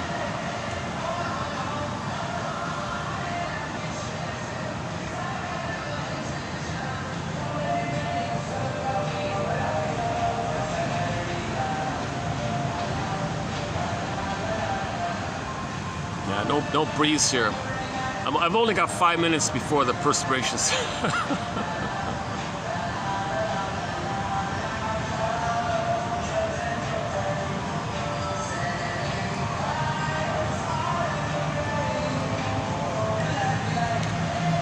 So nobody directly, says, how do I mature? Like, therapy is about growing up, maturing, getting out of the infantile oral fixations, being stuck in the oral phase, narcissistic phase, entitlement phase, greedy phase. Okay. Therapy is about growing up, so that you got to mourn and identify that your needs were not met, and feel safe in the process of telling your story. Grief is healed when it's witnessed by a caring other. So the hardest thing about this really is finding that caring witness, I think.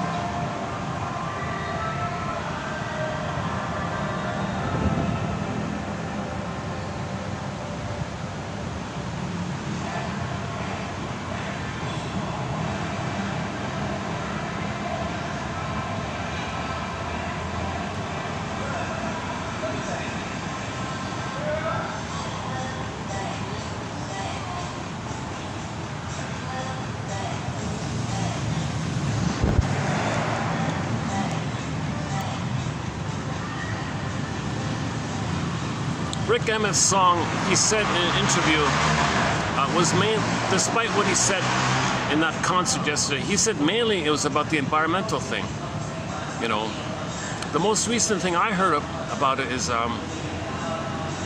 somebody said that you know, with the water rising and all that, the salt in the seawater can enter into the soil horizontally. It doesn't go too far inland, but it affects the farmland that's near the sea. So that's called the salinization of the soil. And that's the theory, that if the water goes to a little increases, well, the salt in that water can be pushed into the soil, and for like a few hundred meters, or maybe it could even theoretically go like further, like a kilometer, half a kilometer or something. So that half a kilometer, he said, or a couple of hundred meters, he said, that's going to be wrecked. That farmland that's right there near the sea is going to be wrecked if the salt gets in there. So that's just another little kind of factor like that. And Rick Emmett's song called Big Lie is, if somebody tells you that it's okay for salt to get into the soil and say, no problem, don't worry about it, that's a big lie. You know, that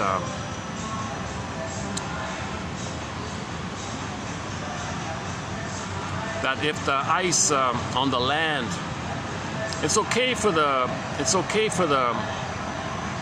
more about the ice that sits on the land. If that melts, that raises the water, they said, right?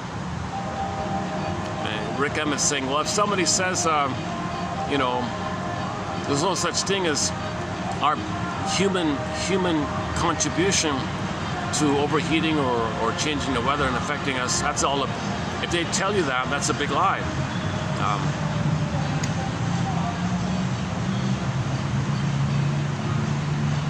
So it's mainly an environmental song like that. Another environmental song we play is Nature's Way by a band called Spirit. The lead singer was a guy named, I don't know his real name, he called himself Randy California. Now Kenny Shields, the lead singer of Streetheart, just before he passed away, Kenny Shields did a cover, a tribute, like a sign of support to Randy California, and he did a cover of Nature's Way. The last song Kenny Shields sang before he passed away was Nature's Way, a cover of it. I think the best cover is the one done by Christopher Cross. He does a great cover of Nature's Way. So you got the original from Spirit, and then Christopher Cross, and now Streethearts, I mean by Kenny Shields. And Rick Emmett's song, of course, called Big Lie. It's not too well known, eh? It's off his first solo album called Absolutely. The big hit from that album is called Saved by Love, which we played yesterday as well. But he also has another semi-hit from that album called the Big Lie one. So when people are greedy and they're plundering and they need to grab and be manic to push away the pain they feel, they got to create an excuse, a rationalization, a duplicity, flimflammery, confusion. So they say, oh, our human behavior is not going to affect the power of nature. Come on, chill out. Well, he's saying, no, that's a rationalization. Rationalizations are big lies. Lying to myself. Play the song Lying to Myself by David Cassidy. David Cassidy's one of the songs by David Cassidy as a soloist from his 1990 album. Oh, look at that. David Cassidy's album, 1990. And that Rick Emmett concert we played yesterday was also 1990. So two songs like that called Lying to Myself. So we're lying to ourselves because we don't want to know that we're being unreasonable. And we don't want to know that all we're doing is trying to trick ourselves in fantasy hope mode to get some good chemistry to push back the pain we're feeling. So we don't want to interrupt that, otherwise we'd feel the pain. And we don't know how to deal with the pain, so the way to deal with the pain is to push it back by blipping up serotonin, oxytocin via the fantasy mechanism. So the chase is for the fantasy. Dope is hope, he called it. And so the cloak of it is make you unaware of it. It's called rationalization or lying to yourself. So that's what Rick Emmett was saying. When you hear that kind of thing, that's a rationalization. So Rick Emmett calls rationalization a big lie. David Cassidy calls it lying to yourself. Rationalization means you want to appear rational, to cover and cloak that you're not. You're not. You don't want to know that you're not. So you want to fool yourself and others that it's okay, and no one interrupts it. Because the deeper issue is to engage in the repetition compulsion of the oral fixation, the greed and dopamine chase to get the fantasy of good chemistry to push back the pain you're feeling. So like a pain management thing. You know, and so we're gobbling we're plundering the planet to manage our pain all the time. The pain keeps coming. The pain is the trauma, and it's like a pump, and the pain keeps cranking out. So that's why the set points of cortisol, adrenaline, and dopamine are too high in the brain. That's the pain one. The stress, fear, and then the happy chemicals set points, oxytocin, serotonin, pleasure, and love are too low. So the stress is too high. And then we want to correct the set points. In natural development, the set points are all regulated and normal. But in trauma, the set points are whacked. And that's the issue. With the whacked set points, we feel constant pain. So the oral fixation is to give you fantasy, is to give you some maybe, there's a physical aspect of oral fixation because the concentrated sugar, okay, in the wine does tell the mammalian part of the brain that the person is safe by the surplus food, surplus sugar, surplus food. Food means safe serotonin. So you get like a physical element, but that's just a blipping thing. You're not safe by the memory of mother loving you. There's no memory of mother loving you. In the fairy tale, the good mother dies at birth and the wicked queen comes in. So this is maybe the quickest, most abbreviated theory on why we're plundering the planet for a quick buck. Like Rick Emmett says, we're destroying the planet as fast as we can. The quickest explanation here is the greed and the dopamine and the chase gives you an opportunity to blip up some push-up, some chemistry of good feelings to push back the pain so you don't feel the pain. Chase to not feel the pain. Chase to not feel the pain. Pain comes in, chase to briefly not feel the pain. And you're in this kind of mode like this. And this mode means you got to keep on chasing and plundering to push back the pain. So if the pain keeps coming up, you got to keep chasing to push back the pain. And this process leads to the self-devouring society, somebody called it. We're devouring like that. So we're doing it blindly. It's a compulsion to push back the pain. People create rationalizations called jungle slogans. So you just create a rationalization. Oh, look at the zoo channel. You see the animals? We're not like that. We're way above that. Humans are meant to cooperate. Humans are a cooperative, social, interpersonal. Just look at the baby and the mother. It's a two people cooperative thing. We're meant to cooperate. Even when you have your identity and others have identity, there's a creative delight in the sharing of two people's identity called intimacy, and there's a kind of an added delight in people cooperating in a creative endeavor like that. There's an added delight of he expresses his authentic self, gets the support of others, like Freude, pleasure in each other's happiness, called Freude.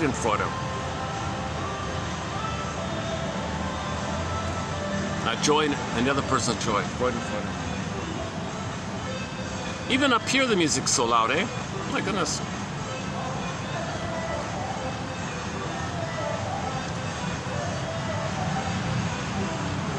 Okay, I think this video started to pick up.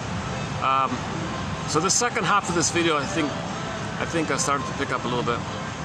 So maybe I'll post this video after all. I really don't like the first half of this video, but I think I've saved it a little bit.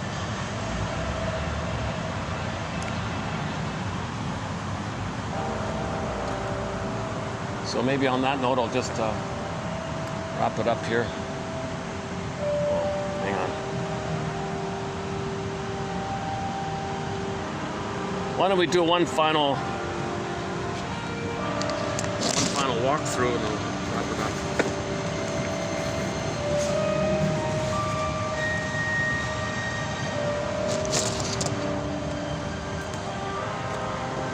The most recent closing I have is, rain or shine, for the love of narrative medicine, may the psychoanalytic force be with you. So I'm trying out that as a close, as a signing off thing.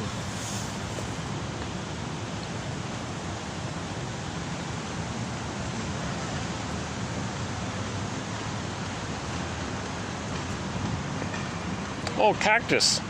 Oh, Cactus. We have a song called Cactus on our soundtrack by the folk singer Farron. Farron has a song called Cactus.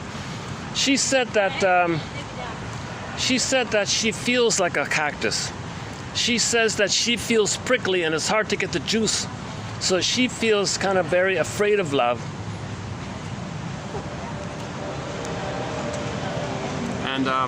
And she understands why her partner left her.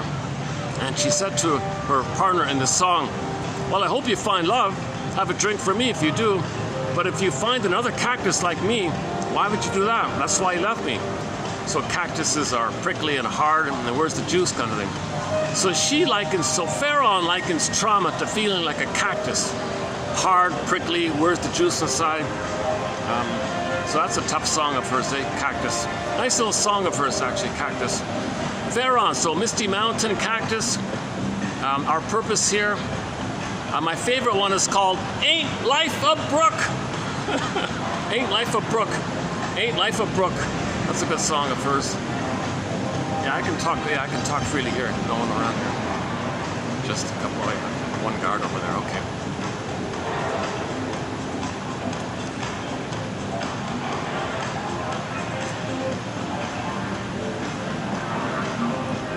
Ain't Life a Brook.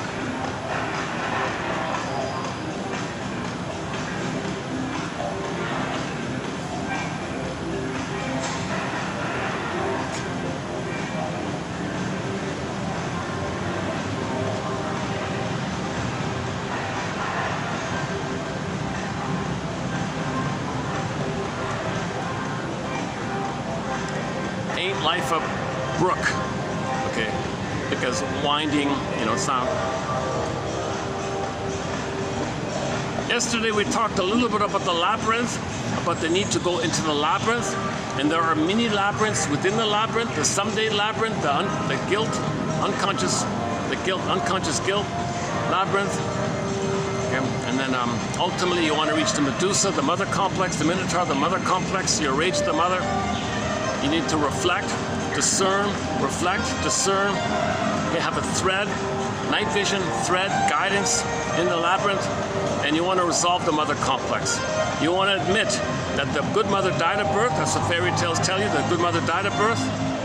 Because from the baby's perception, the mother at birth, poof, there's a wicked queen. Where's the good mother? So fairy tales are metaphors for psychological trauma. Myths and fairy tales are metaphors, the motifs are metaphors for psychological trauma. Myths and fairy tales are all about our trauma. They represent the imaginal, pre-linguistic, pre-verbal world. Some people think fairy tales are like specific, localized versions of the main pattern of the myth. I'm kind of guessing that myths more about earlier trauma and fairy tales maybe a little later trauma. You have different theories about the difference between those two. Anyways, when you finally get to the Medusa, okay, remember she's pregnant. Okay, so in a fairy tale, when there's a death, that just means an old way died. There's no physical outer reality. It's just a metaphor that's something, old attitude, like your grandiosity, your narcissism, your false way of living, your false belief, that came to an end.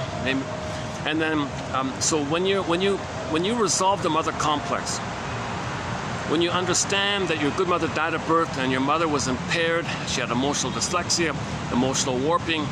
So although she failed you, there was no real mother to fail you. So your true mother never failed you.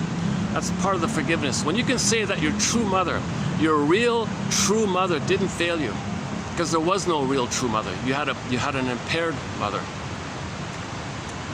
So that's part of the forgiveness area. So when you can get to that kind of place where you can forgive your mother for being impaired, being human, member of Homo Traumicus, then you parse out the Medusa is a condensation of your rage in the mother, a condensation image. When you parse it out, poof, the Medusa disappears, and Medusa is pregnant. Medusa is pregnant. People forget about this. Okay, then the pregnancy was the twins. Okay, the cryosaur and the Pegasus. The Pegasus is the feminine, the embodiment, the soul, the horse with wings that can fly, the feelings, the horse, the embodiment, the powerful embodied horse that can fly. Your soul is free. You're alive, be free. Your soul is free, you're embodied. Okay, and the cryosaur is the masculine, means you can put it in some kind of form. You feel and you do, and your doing comes from the feeling. Doing comes from the feeling. Made in king, same idea. So you want your doing to come from the feeling. So the masculine is the doing, feeling is the feminine, Pegasus feminine feeling, cryosaur is masculine doing active, kind of like moon and sun, or night and day, or yin and yang. You need your doing to come from the feeling. If you're not coming from the feeling, your doing is distorted. The wounded feminine leads to the distorted masculine, says Woodman.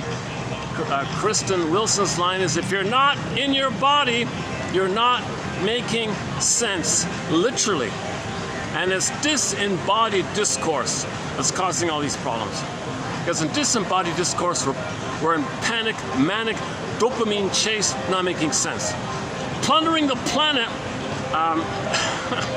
for a quick buck, we're not making sense. It took billions of years for all this. And in a couple of hundred years, we're going to destroy it. We're not making sense. We're homo traumicus. We're homo addicticus, anxiety-cus, neuroticus, homo dopaminicus. We're a traumatized version of ourselves for the past 10,000 years. But things really cranked up. One theory is things really cranked up when the mothers were put on the back. That's interesting. I'll have to pick up on that one in the future.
That's a good idea. Yeah. Good idea. Yeah. Oh, they're doing what I was thinking of doing. They brought their own chairs. They're just sitting outside like that. Yeah. This is westbound.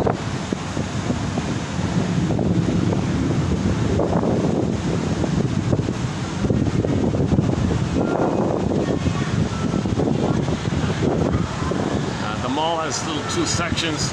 It's joined by these sort of bridge-like things.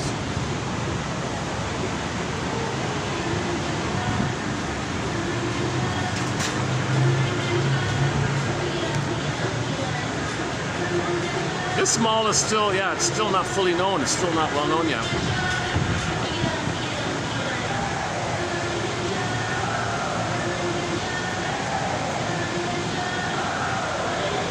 Yeah, we talked today about the obsession with memories. Occasionally you'll see one of these clinics, these breast augmentation facilities or something. So that's... People should analyze themselves before to understand why they're interested in that, including women. What's here? Oh, that's the end of it here? Oh, that's the end of it. Okay, I'll find a spot, close it up with.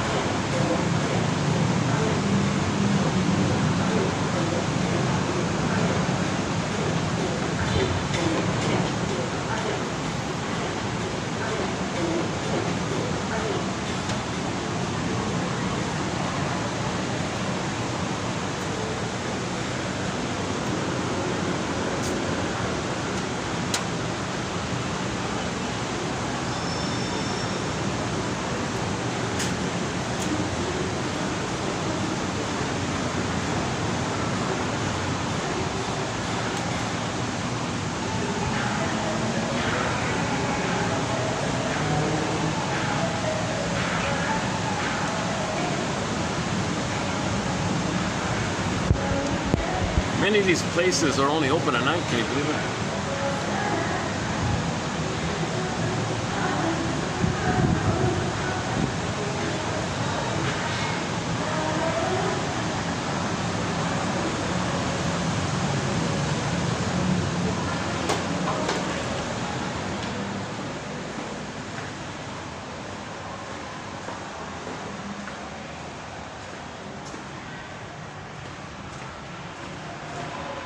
This is the quieter side here.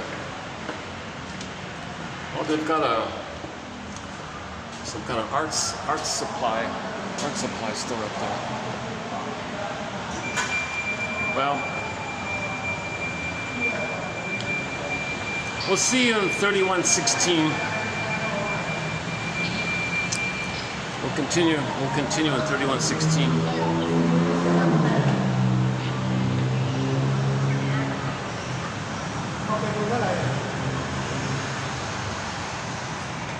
Oh, these guys who went out of business, huh? Well, that shop barely lasted a year, that one, yeah. Here you can be.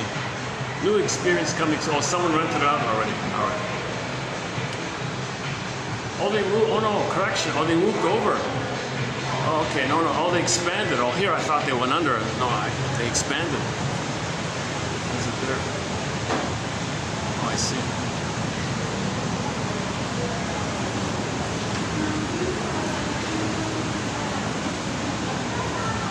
Maybe it's a compensation if they're struggling. Let's expand. Denial. It's possible.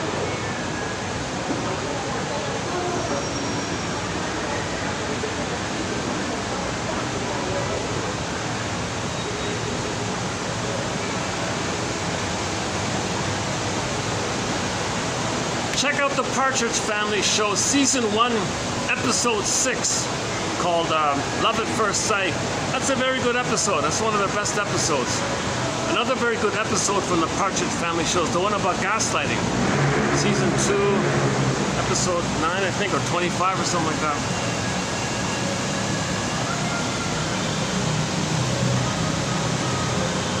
Okay, I guess I'll just wrap it up here.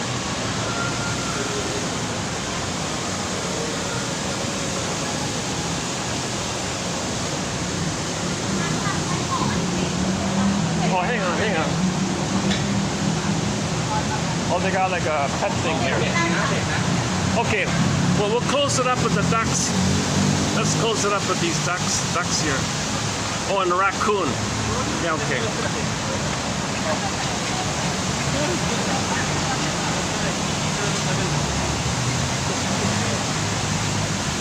I guess for the kids, they got like a little mini thing here.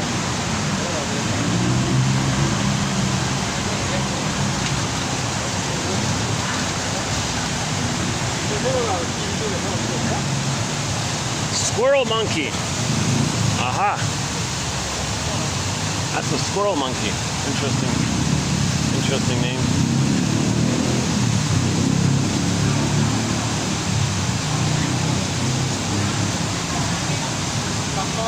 He's going to try to grab the phone, isn't he?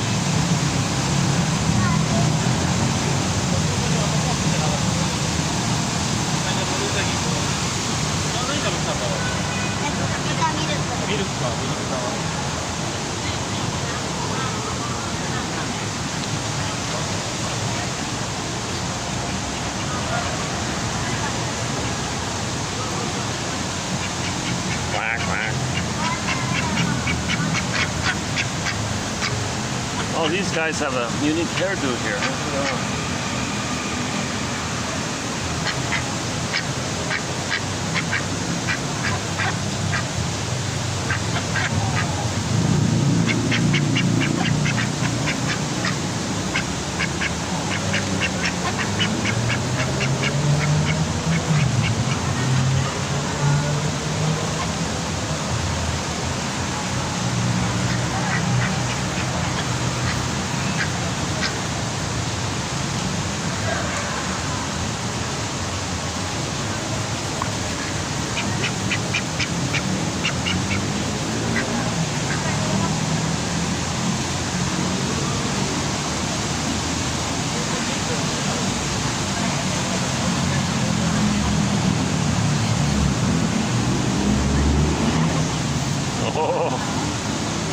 Ostrich, eh? All right. Oh, cute little guys, eh?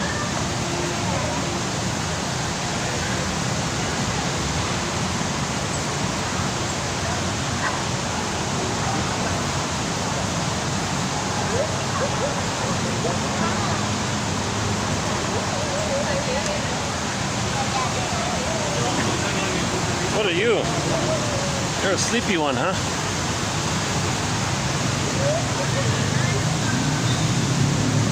Maybe is it the heat? Yeah, probably not.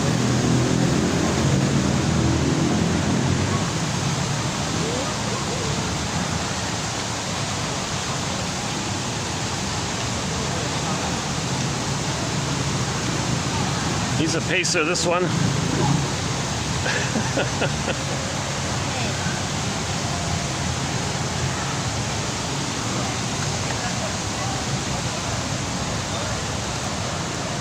Oh, look at this little cute little guy. Oh my goodness. What are you? It's the heat, isn't it? I think you guys are kind of hot. Someone's got to bring some water for you guys, eh?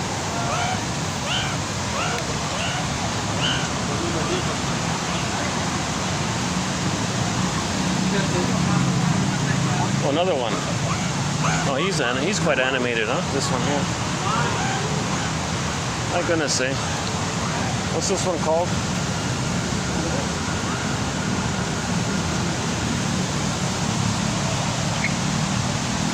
Oh, it's called the Exotic Pet Show. I see. Exotic pet? Are you kidding? Would you want to be somebody's pet? Wouldn't you rather be free in the wild?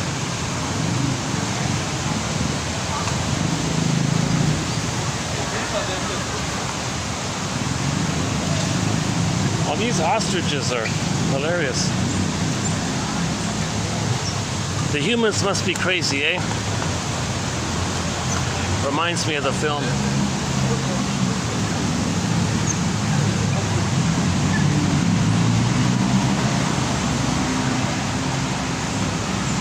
Amazingly, he never jumps down, eh?